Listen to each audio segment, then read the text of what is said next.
Welcome back, everybody, to another episode of the Leadership Void podcast. I'm Enrique with my co host Vince to bring you the best in our veteran military spouse, and first responder community. And Vince will introduce today's guest. Oh, absolutely. I'm super excited today. We have Chief Master Sergeant Jason Barnshaw. He's all the way from Eglin Air Force Base here in Florida. Guess what? We're celebrating the Air Force 75th birthday. So, Jason, thank you for being on the show. Let's start off. Tell us about you. Well, first off, happy birthday, Big Blue. Right, 75 is a great accomplishment, but I'm going to be honest, we're only getting started. This is only the beginning. So 75, yet we need to celebrate it, but we need to understand that we got a good 75, 150, 250 left in us. So first off, it is an absolute honor to be here with both of you today. Thank you so much. Extremely humbled and honored to be here. Uh, Tell you a little bit about myself. It's really easy. Cliff Notes version. I am a man of faith. I am a father, a husband, and a son. Those are my proudest accomplishments. I love putting this uniform on. However, those are top of the list for me. My wife, who also currently serves, just took her diamond off. She was the first sergeant. Together, we have four amazing children. The joke of the house is that I only like one of them, and depending on the day, will determine which one I like. But yeah, that's great. Great family environment. I got two of my boys, the oldest boys. They're off at college right now playing lacrosse. I got one up in North Carolina and one down in Palm Beach, Atlantic, Florida, about 45 minutes away from Miami. So he's living a tough life right now. Um, but wife and I are finishing up our MBAs in organizational leadership. We give back to the community. That's a passion of ours. And I'm honestly serving. Selfless service is really what sums up what fulfills us as a family as a whole, including the kids. So yeah, that's me in a nutshell. Super Cliff Notes version, but yeah, love what I do, love life. I smile every day, even when it gets rough, because it is a blessing to wake up every morning and get to do what we get to do. Absolutely. Now, you mentioned service, and that is pivotal to our longevity and our, being able to execute at a leadership level. And undoubtedly, throughout your career, not your 75, right? That's the Air Force, not Yes. your, but your career, you've learned some leadership tips and guidance, and you've had your own pivotal moments. So, what pivotal leadership moments did you learn the most from in your journey as in the service? All right, so we're gonna have to turn the clock back on this one, right? For the folks that will get this reference, we'll hop in the DeLorean and we're gonna go back in time a little bit to 2004. 2004. At that time, I was Staff Sergeant Barnshaw, and my ex-wife, wife at the time, were stationed in RAF Mildenhall in England, and I had probably the roughest, most turbulent 6 to 8 months of my career. Um, I made a very poor decision. Uh, Actions have consequences. I had to be held accountable for a decision I made, and Staff Sergeant Barnshaw quickly became Airman Barnshaw. I got an Article 15. I got some non-judicial punishment. So that kicked off, and that happened. Fast forward, maybe a month or so, I get divorced from my wife. We decide that my two boys, which were the only two that we had at the time, were going to be sent back to the States. So my pride and joy, the things that kept me going in life, were thousands of miles away. And it was at that point in time I was at the lowest of lows. I couldn't get any lower in my life at that point, or so I thought. Being stationed in England, there's obviously a time difference, and I get one of those phone calls in the middle of the night that nobody ever wants to receive. And it was my mother on the other line, and she was extremely frantic, and I couldn't make out what she was saying. And then finally it came clear. She said, "Jason, your grandmother's dead." And I'm going to be honest with you, my initial thoughts were grandmother, kind of old, makes sense. But then she dropped the bombshell on me. She said, "Jason, no, you don't understand. Your grandmother was murdered. She was beaten to death with a hammer." And I lost everything. Like I became so just numb to life in general. And I flew back home. I tried to take care of the family the best that I could. We don't come from a lot of money. You know, we scraped things together just to bury my grandmother. My cousin and I couldn't, you know, afford to clean up the aftermath, so we had to clean it up ourselves. And then, as quickly as I got there, I had to go back to the same kind of crappy environment and situation that I created for myself. And it was just the lowest of lows. When I tell you I unplugged from life, I unplugged from life. You fast forward a few months, and I get orders. I get orders to Seymour Johnson, North Carolina. Shady J, as we like to call it. And the funny thing about non-judicial punishment and receiving an Article 15 is that paperwork travels with you. And not only does it travel with you, it usually gets there before you do. So here is my paperwork sitting on a table with my new team of leadership at Seymour Johnson, talking about who is going to take this young airman who is damaged goods. And honestly, nobody wanted me. To be, if I'm being completely transparent, I don't even know if I would have wanted me at that point in my career. So they're having this debate, and literally nobody wants me, until one man walked into that meeting late. And I didn't even know he walked in late until years later. And he simply uttered one phrase: "I'll take him." And that's what he did. He took me on, and he gave me everything I needed to fix me. He didn't fix Airman Barnshaw. He didn't fix Sergeant Barnshaw. He helped fix me. He listened, he encouraged, he supported. When my father passed away, he filled in that kind of role for me. He gave me everything I needed to become whole again. He put his boot in my tail end when I needed that. He literally lined me up to understand that I am worthy. I do have value. Yes, I hit some bumps in the road, but that doesn't mean that I should be forsaken and pushed aside. He showed me what true, genuine leadership was really all about. And he liked to call it GAS. Everybody in the military likes acronyms. So here, GAS, GAS, give a, and I'll let you fill in the blank. And that's what he did for me. He just cared. And ever since that time, I have made it my mission to, one, make him proud, and two, pay it forward. That was the biggest, most impactful leadership moment that I've had in my career.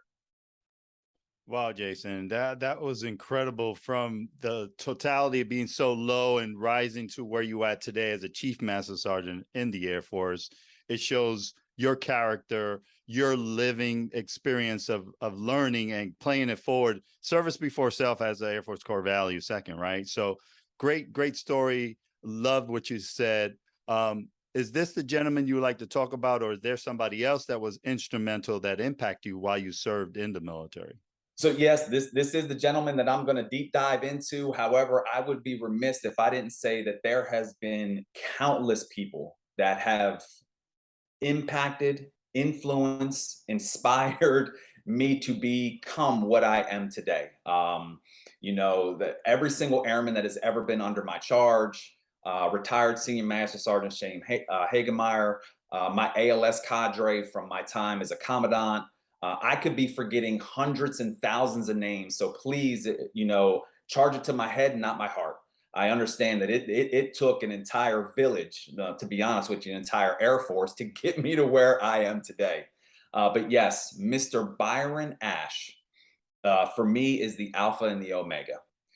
He is a retired Senior Master Sergeant, GS-12 civilian airman, that walked into that meeting late and said that I'll take him.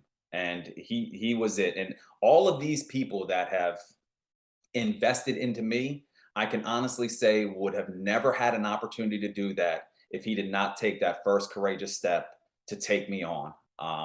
And when I tell you I love this man, like I love this man. He was at my wedding. He was the first person I called when I found out I made chief, outside of my wife, because I didn't want to get in trouble at home. He will be. So I have hit the button. I am due to retire here in about 8 or 9 months. He will be front row at my retirement because I consider him family.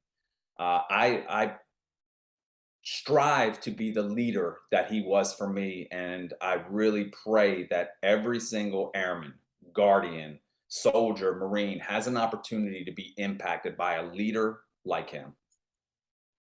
I'm listening and just thinking what a beautiful redemption story based on the ability to lead without judgment, right? Yes. And that man that means so much to you through this podcast and this episode is now inspiring others, right, to do the same as you have ventured to do throughout your career. So well done, because there are not that many stories that start out.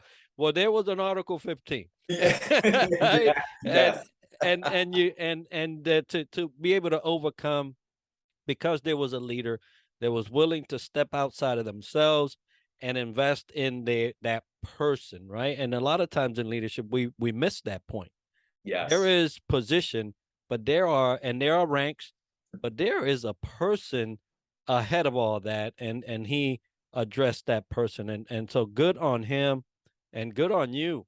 We're talking about the service, 75 years, a great service, right? Hey, you even had a baby. There's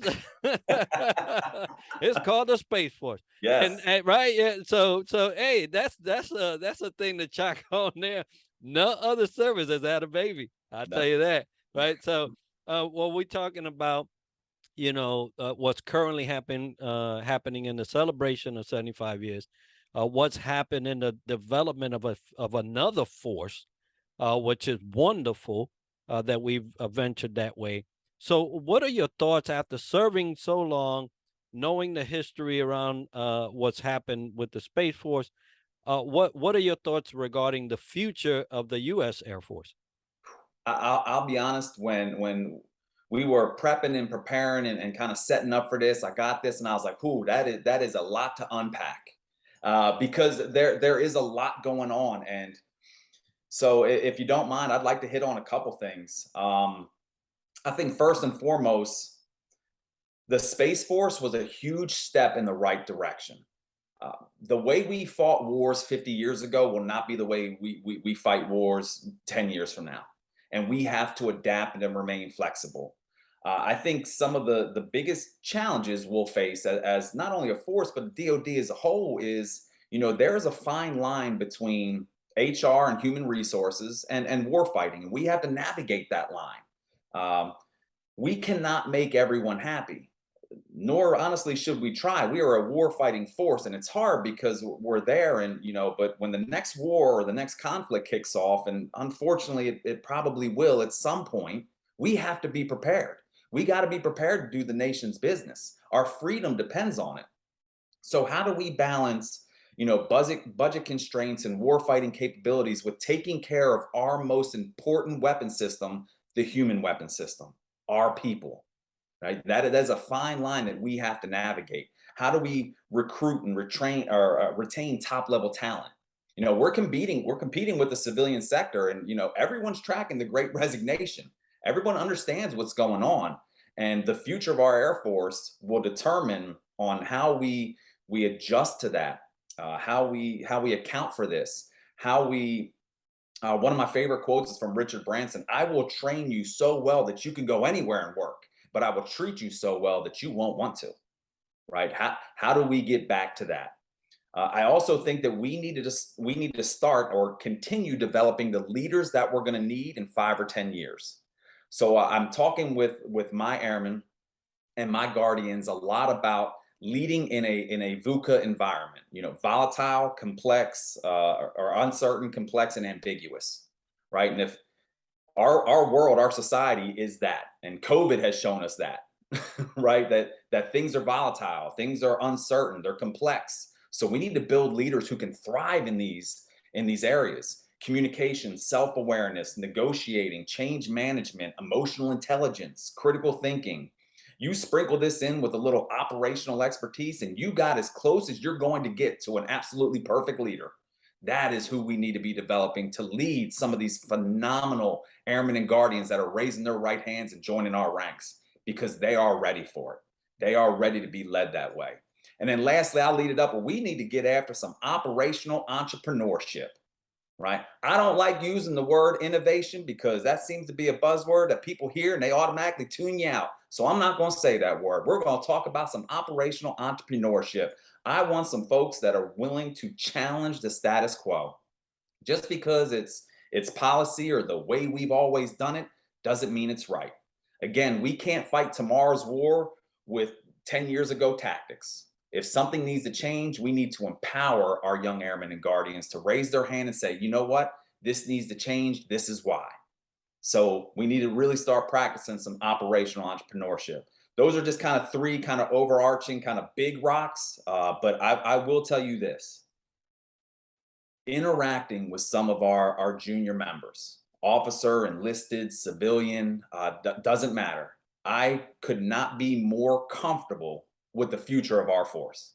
If you thought the first 75 was great, wait till you see the next 75 with some of the absolute sheer rock stars we have coming up through the ranks that are going to lead us into into the next, the next cycle of this. Jason, this should be a recruitment video because you really touched on three big rocks, but so important and very valuable. The human capital component, just like Byron Ash has shown himself and has you proven yourself and passing the baton forward, and the operational entrepreneurship. That's amazing. We love these acronyms. We love what you're sharing, doing some great things. Now, you have done some great things and love to know your pearls of wisdom. So share your leadership highlights, those pearls of wisdom in your time while in the military. Yeah. So I think one of the things that we talk a lot about is we never need to lose sight on who we are actually leading, right? So I tell individuals this all the time. You lead human beings.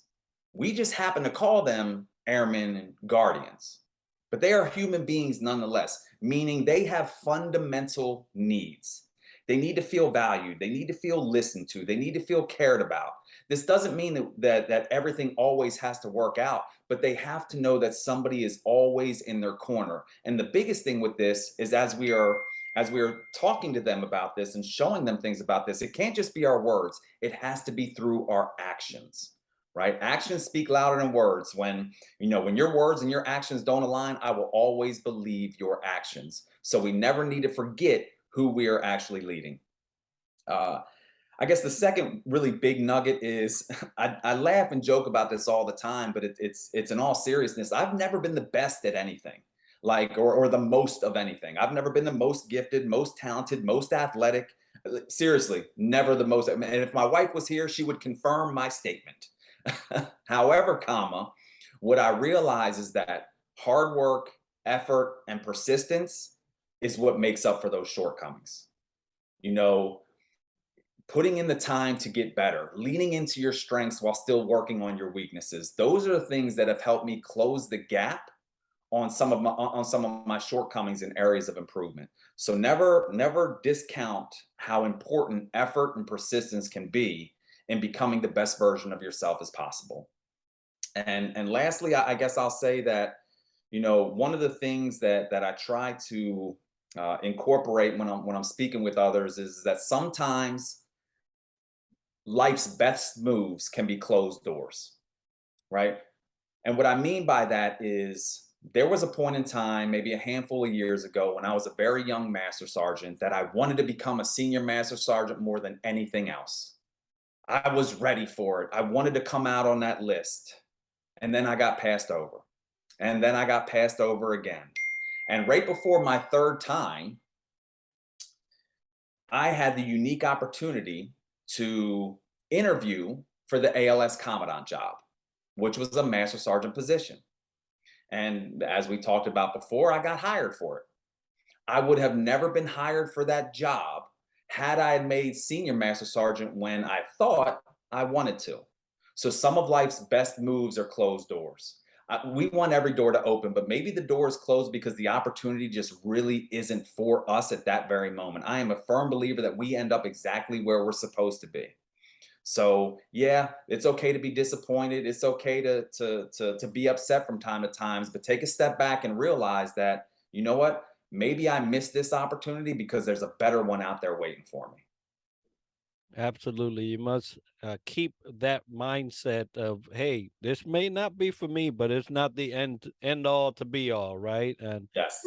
great advice there. Now, you know, your trajectory, your legacy, your career has been dynamic, right? And there are some people that are thinking, hey, maybe Air Force is the way for me, maybe Space Force, or they have these options. But for those young men and women that are choosing military service now and are maybe entering and may hear your advice, what would you give them for those that are coming in now?